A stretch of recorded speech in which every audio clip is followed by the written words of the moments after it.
नमस्कार, मैं हूं मनोज टिबड़ेवाल आकाश। एक मुलाकात में आज हमारे साथ हैं बेहद खास मेहमान, पर्यावरण के क्षेत्र में अपना जीवन समर्पित करने वाले जाने माने पर्यावरणविद डॉक्टर आर.के. पचौरी जी। 20 अगस्त 1940 को नैनीताल में जन्मे 72 वर्षीय डॉक्टर आर.के. पचौरी ने अपने करियर की शुरुआत भारतीय रेलवे के डीजल लोकोमोटिव वर्क्स वाराणसी से की। डॉक्टर पचौरी जलवायु परिवर्तन पर अंतर सरकारी पैनल के अध्यक्ष हैं, जिसे 2007 में नोबेल शांति पुरस्कार से सम्मानित किया जा चुका है। Doctor Pachauri the energy and resources institute के लंबे समय से महानिदेशक भी हैं। डॉक्टर पचौरी को विज्ञान और इंजीनियरिंग के क्षेत्र में उत्कृष्ट योगदान के लिए 2008 में भारत के दूसरे सर्वोच्च नागरिक पुरस्कार पद्म विभूषण से भी सम्मानित किया जा चुका है। आज हम डॉक्टर आर.के. पचौरी जी से तमाम सवालों पर बातचीत करेंगे।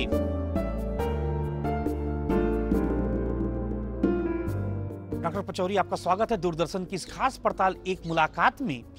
पर्यावरण के क्षेत्र में आपने अपना जीवन समर्पित किया है, कैसे ख्याल आया कि आपको इसी क्षेत्र में कार्य करना है?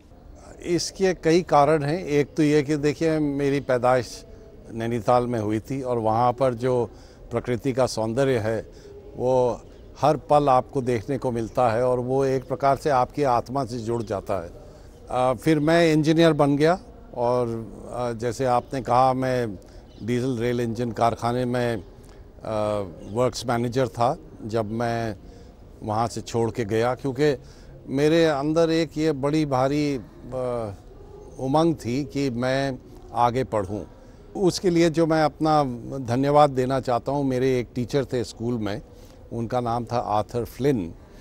उन्होंने जो मुझे पढ़ाई में जो रुचि पैदा की वो मेरे जीवन में हमेशा साथ बनी रही।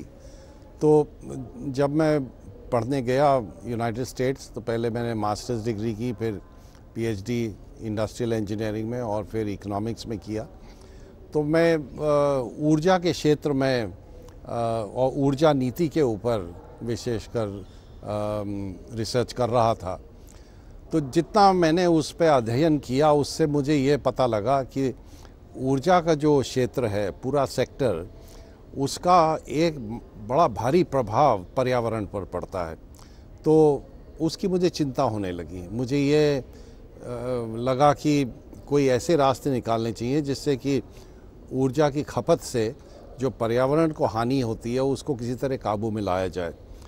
तो इसलिए मैं पर्यावरण की ओर चला गया और उस ओर जब गया तो काफ़ी कुछ पढ़ा, तो देखा कि जलवायु परिवर्तन जो है वो एक बड़ा गंभीर हमारे सामने मुद्दा खड़ा हो गया है और उसका जो साइंस है, उसका जो विज्ञान है, जब उस पर मैंने अध्ययन किया तो मुझे ये लगा कि ये तो एक पूरे मानव जाति के लिए केवल नहीं, पूरी जनजातियों के लिए, ये एक पेड़ों के लिए, जानवर हैं उनके लिए एक बहुत ही गंभीर खतरा आगे पैदा हो सकता है।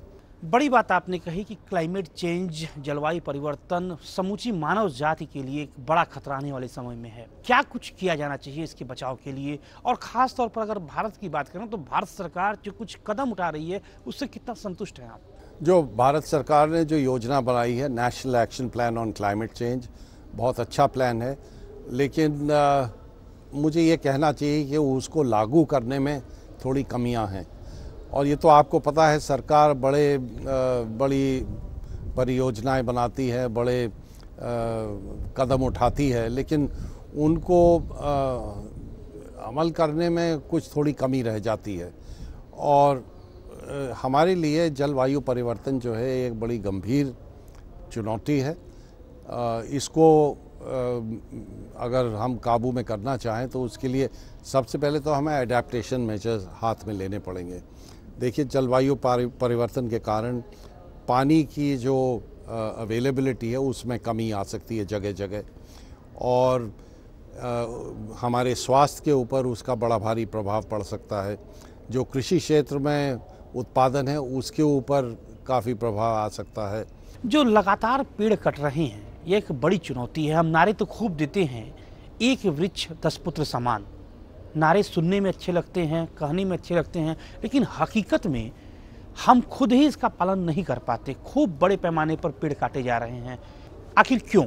ये बड़े दुख की बात है, क्योंकि हमारे विचारों में ये एक बड़ी भारी कमी आ गई है। हम जो कुछ भी करते हैं, जो विकसित देशों ने किया है, उसका मुकाबला करने की कोशिश कर रहे हैं, और ये हम नहीं देखते हैं कि हमारे विकास से पर्यावरण के ऊपर, हमारा जो प्राकृतिक धन है उसके ऊपर क्या प्रभाव पड़ेगा।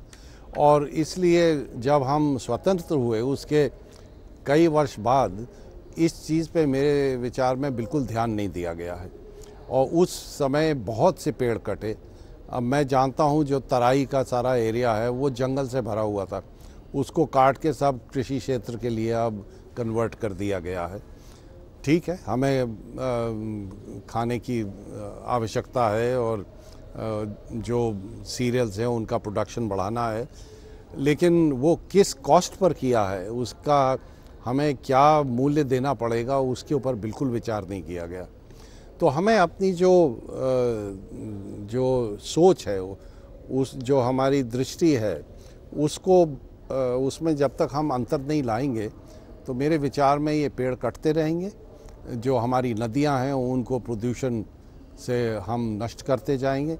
हमारे शहरों में जो वायु है वो हमारे सांस लेने के काबिल नहीं रहेगी। तो जब तक कि हम इन सब चीज़ों को अपने विकसित प्लान्स में नहीं जोड़ेंगे, हमेशा ये जो समस्या है बढ़ती चली जाएगी। एक और बड़ी चुनौती है ग्लोबल वार्मिंग की। इससे कैसे निपटा जाना चाहिए और इसके क्या खतरे देखते हैं निकट भविष्य में आप? इसमें सबसे पहले तो हमें अडेप्टेशन करना पड़ेगा, क्योंकि देखिए आगे जाके मान लीजिए हमारे कृषि क्षेत्र में इसका प्रभाव पड़ता है, उत्पादकता में कमी आती है। तो इसका कारण, इसके लिए हमें ये करना पड़ेगा कि एक तो शायद हमारे क्रॉपिंग पैटर्न्स हैं उनको चेंज करना पड़ेगा, कुछ अनुसंधान करना पड़ेगा जिससे कि इस प्रकार के वैरायटीज़ जो हैं उनको हम उनको उत्पन्न करें, जिससे कि पानी की कमी होते हुए, ड्राउट कंडीशंस में होते हुए, सूखे में होते हुए, फिर भी जो हमारे किसान भाई हैं उनको कोई कष्ट ना हो। तो इन सब चीज़ों पे ध्यान देना पड़ेगा। हमारे स्वास्थ्य पे इसका प्रभाव पड़ेगा, उसके लिए क्या क्या करना चाहिए। अर्ली वार्निंग सिस्टम्स चाहिए। अब जैसे हीट वेव्स हैं वो बढ़ते चले जा रहे हैं, और आईपीसीसी की एक स्पेशल रिपोर्ट है, उसमें यह अनुमान किया गया है कि जो हीट वेव्स आजकल 20 वर्ष में एक बार आते हैं लगभग, वो इस शताब्दी के अंत तक 2 साल में एक बार आने लग जाएंगे। तो अगर हीट वेव्स आने लगेंगे और इससे हमारे जो केवल बच्चे या जो बूढ़े लोग हैं उनके लिए नहीं खतरा होगा, हम सब के लिए खतरा हो सकता है।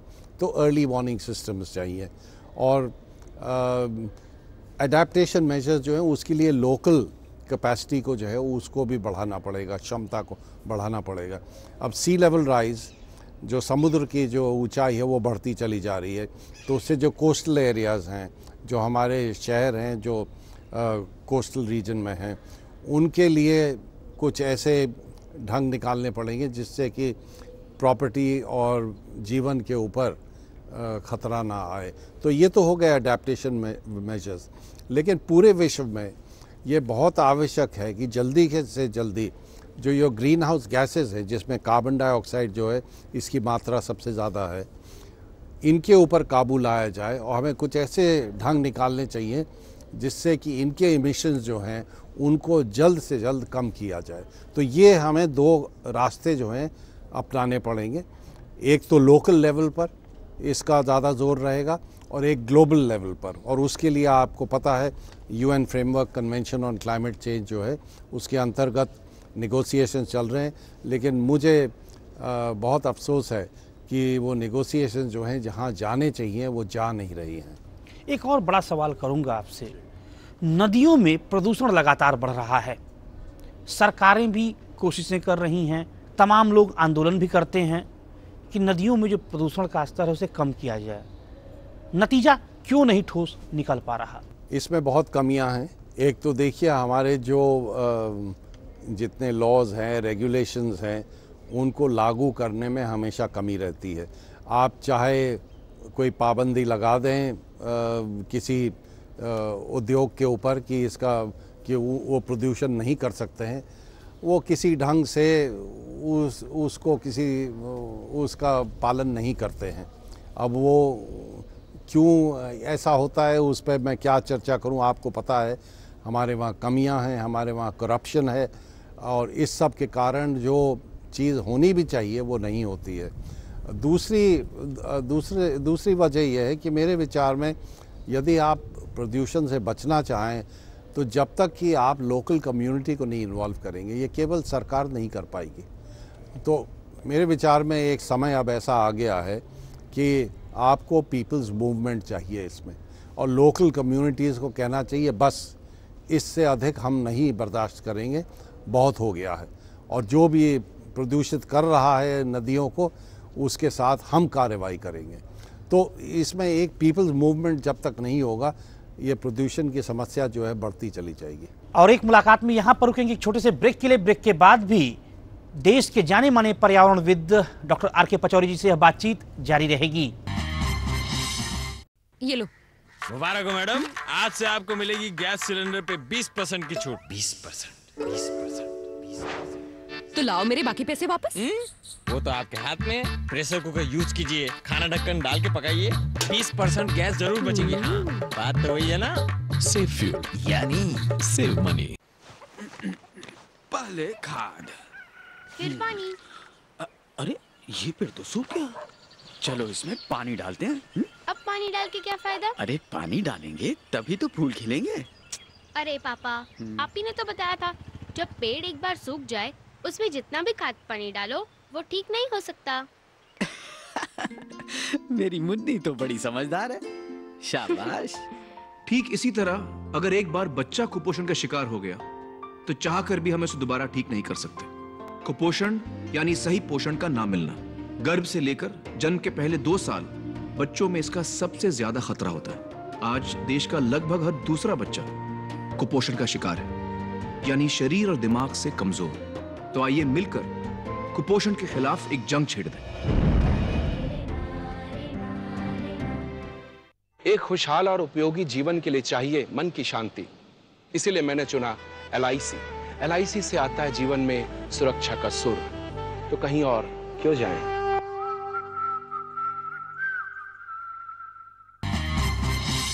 ब्रेक के बाद एक बार फिर आपका स्वागत है। एक मुलाकात में आज हमारे खास मेहमान हैं जलवायु परिवर्तन पर अंतर सरकारी पैनल के अध्यक्ष डॉक्टर आर.के. पचौरी जी।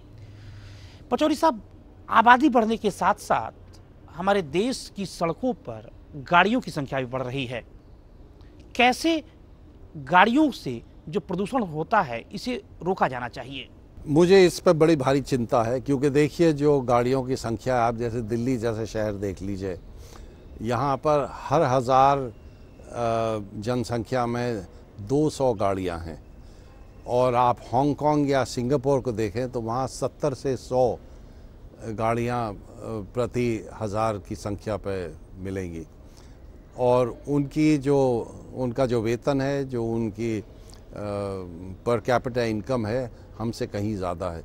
तो इस पे रोक लाने के लिए हमें बहुत से कदम उठाने पड़ेंगे। एक तो ये कि पब्लिक ट्रांसपोर्ट ऐसी बनाई जाए जिससे कि आप और मैं और सब लोग जो है उसको पसंद करेंगे अपनी गाड़ी में चलाने के मुकाबले में। दूसरा ये है कि हमारे बहुत से ऐसे रास्ते हैं जिन पे कि हमें कुछ रिस्ट्रिक्शंस लगाने पड़ेंगे, जैसे सिंगापुर में होता है, बहुत सी जगह होता है कि आप अगर उस सड़क पे जाएंगे जिसमें बहुत कंजेशन है तो आपको एक एक्स्ट्रा चार्ज देना पड़ेगा, और उसके बगैर आप नहीं जा सकते हैं। तो उसमें यह है कि कमी आ जाएगी, जो कंजेशन है, जो भीड़ है, वो कम हो जाएगी। साथ साथ मेरे विचार में जो कार्स हैं उनको ज़्यादा एफिशिएंट बनाना पड़ेगा। अभी जो गाड़ियां हैं, ख़ासकर जो डीजल की गाड़ियां हैं, उनसे प्रदूषण बहुत होता है, और इनके ऊपर अगर आप काबू नहीं लाएंगे, टैक्स से एक भारी सा नहीं लगाएंगे, जिससे कि लोग जो है वो डिस्करेज हो जाएं। लेकिन पचौरी साहब, ये तो हुई नियमों को और ज़्यादा सख्त करने की बात। जी। बड़ा सवाल यह है कि आम आदमी खुद से जागरूक होकर नियमों को जब तक पालन नहीं करेगा तो सिर्फ नियम कड़े करने के क्या मतलब? नहीं, नियम के साथ साथ जो मैं कह रहा हूँ कि पब्लिक ट्रांसपोर्ट में आपको बड़ी भारी एक बड़ा भारी परिवर्तन लाना पड़ेगा, क्योंकि हमारे देखिए दिल्ली में आप साइकिल नहीं चला सकते हैं। अगर आपको 2-3 किलोमीटर जाना है तो आपको क्या ज़रूरत है कि कार में बैठ के जाएं। आप पैदल चल सकते हैं 1 किलोमीटर तो बड़े आराम से, 2, 3, 4, 5 किलोमीटर हो तो आप साइकिल पे जा सकते हैं, लेकिन हमारे पास साइकिल पाथ्स नहीं है। साइकिल पे जो जाएगा वो ख़तरे का शिकार हो जाएगा।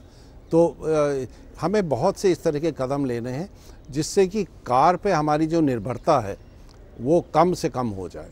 एक और अपने देश की बड़ी समस्या है, ऊर्जा की बहुत बड़ी कमी है। डिमांड और सप्लाई में एक बड़ा गैप है।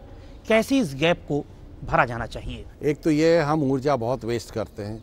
मैं कहना नहीं चाहता हूँ, लेकिन आप सरकारी दफ्तर में जाइए तो आप देखेंगे, बहुत से दफ्तरों में देखेंगे, लोगों के घर में देखेंगे जो पैसे वाले हैं, एयर कंडीशनर चल रहे हैं और दरवाजे सारे खुले हुए हैं। और छोटी छोटी चीज़ें हैं, हमारी जो लाइटिंग सिस्टम्स हैं उनमें हम इम्प्रूवमेंट ला सकते हैं। तो जो डिमांड साइड पे हम कुछ ऐसे कदम उठा सकते हैं जिससे कि एफिशिएंसी जो है ऊर्जा की खपत की उसमें सुधार लाया जाए। साथ साथ जो सप्लाई साइड पे है बड़ी भारी इनएफिशिएंसीज हैं। आपको पता है जो इलेक्ट्रिसिटी सप्लाई इंडस्ट्री है उसमें ट्रांसमिशन एंड डिस्ट्रीब्यूशन लॉसेस कितने अधिक होते हैं। उनको काबू लाना, एक तो कुछ तकनीकी रास्ते ऐसे हैं जिनको हाथ में लेना पड़ेगा, साथ साथ प्रबंधिक रास्ते कुछ ऐसे हैं। मैनेजमेंट जो है उसको जब तक आप ठीक नहीं करेंगे तो ये लॉसेस चलते रहेंगे, बिजली की चोरी चलती रहेगी। तो इन सब को जब हम कम करेंगे तो देखेंगे कि एक और चीज़ मैं कहना चाहता हूँ, देखिए जब तक कि आप जो प्राइसिंग है बिजली की या ऊर्जा की उसको ठीक नहीं करेंगे तो जो एक उपभोक्ता के हाथ में जो रास्ते हैं जो अपना सकता है उनको वो कभी नहीं पकड़ेगा। सीधी सी बात है, आप कृषि क्षेत्र में लगभग मुफ्त में बिजली सबको दे देते हैं, तो किसी के लिए क्या इंसेंटिव है कि वो एक एफिशिएंट पंप सेट लगाए, या जब वो पंप को चला रहा है तो उतना ही चलाए जितना कि उसको पानी की आवश्यकता है। और उससे होता क्या है कि पानी आप बर्बाद कर रहे हैं, नष्ट कर रहे हैं, साथ साथ बिजली भी नष्ट कर रहे हैं। तो जब तक कि हम ये नीतियाँ ना अपनाएं और इनको लागू ना करें तो मेरे ख्याल से ये हमारा पूरा ऊर्जा का क्षेत्र है वो इनएफिशिएंट रहेगा। मेरे विचार में हमें अब सौर ऊर्जा का प्रयोग बहुत तेज़ी से बढ़ाना चाहिए। उसके लिए कुछ रिसर्च एंड डेवलपमेंट की आवश्यकता है, कुछ नीतियाँ ऐसी चाहिए जिससे कि उसको इनकरेजमेंट मिले।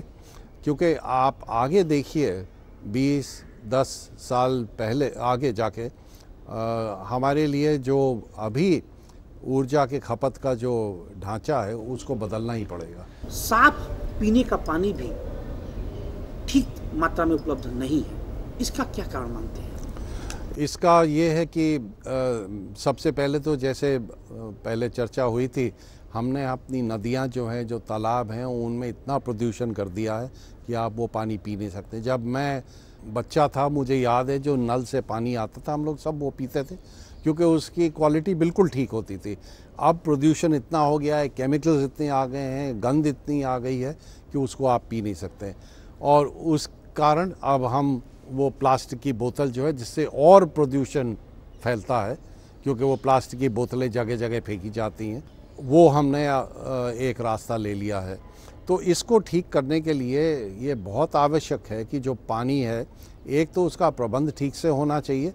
वेस्टेज जो होता है, आप कहीं भी किसी भी शहर में देख लीजिए, दुनिया भर का पानी जो है वो बर्बाद किया जाता है, उसको कम करना पड़ेगा। और इसकी क्वालिटी जो है वो आपको इम्प्रूव करनी पड़ेगी।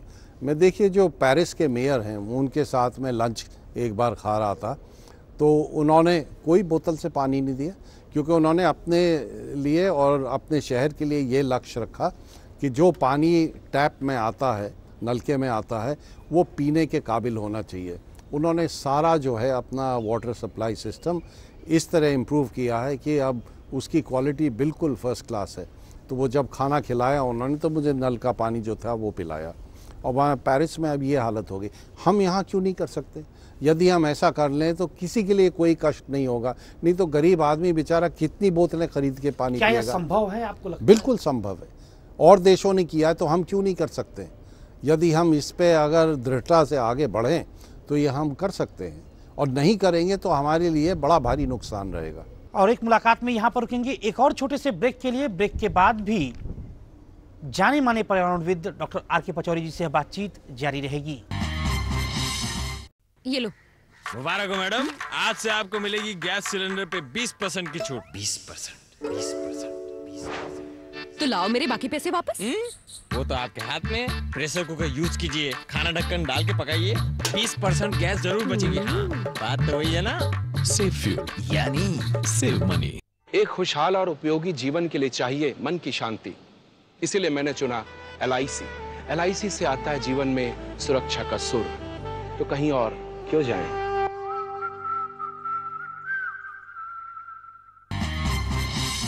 ब्रेक के बाद एक बार फिर आपका स्वागत है। एक मुलाकात में आज हमारे खास मेहमान हैं टेरी के महानिदेशक डॉक्टर आर.के. पचौरी जी।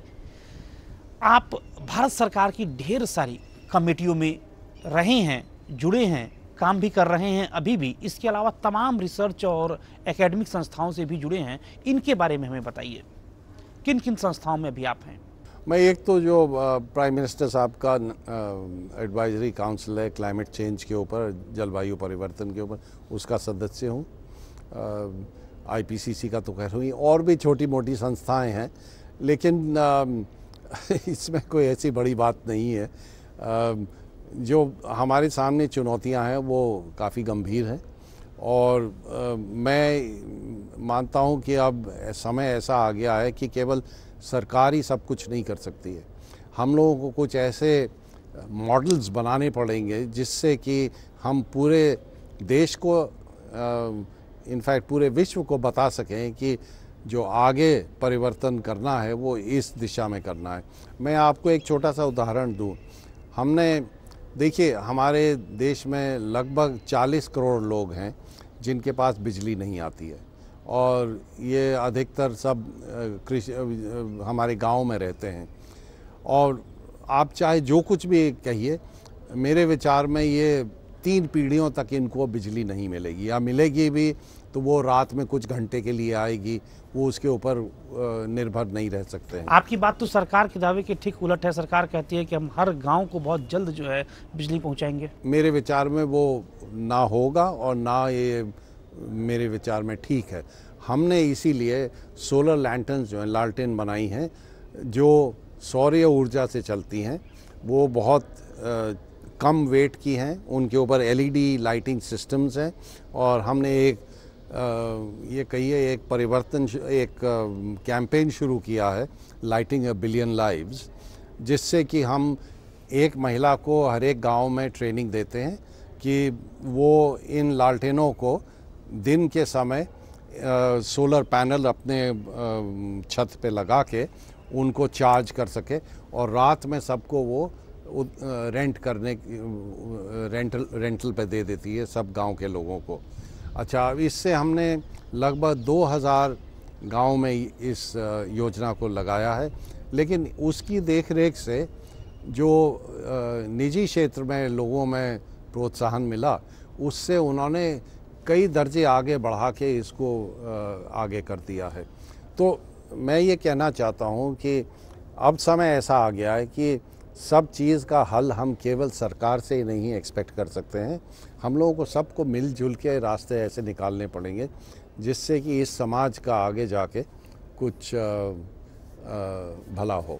अपनी शुरुआती ज़िंदगी के बारे में कुछ हमें बताइए। आपकी पढ़ाई कहाँ से हुई? मैं पढ़ा पहले नैनीताल में था, फिर जाके लखनऊ में मैंने अपनी स्कूलिंग ख़त्म की, और फिर इंजीनियरिंग में चला गया इंटरमीडिएट करने के बाद। तकरीबन 26 किताबें आपने लिखी हैं। इतने व्यस्त रहते हैं, फिर किताबें लिखने का समय कैसे निकालते हैं? अब तो मैं कम ही लिख रहा हूँ, समय नहीं मिलता है, लेकिन मुझे ट्रैवल बहुत करना पड़ता है पूरे विश्व में।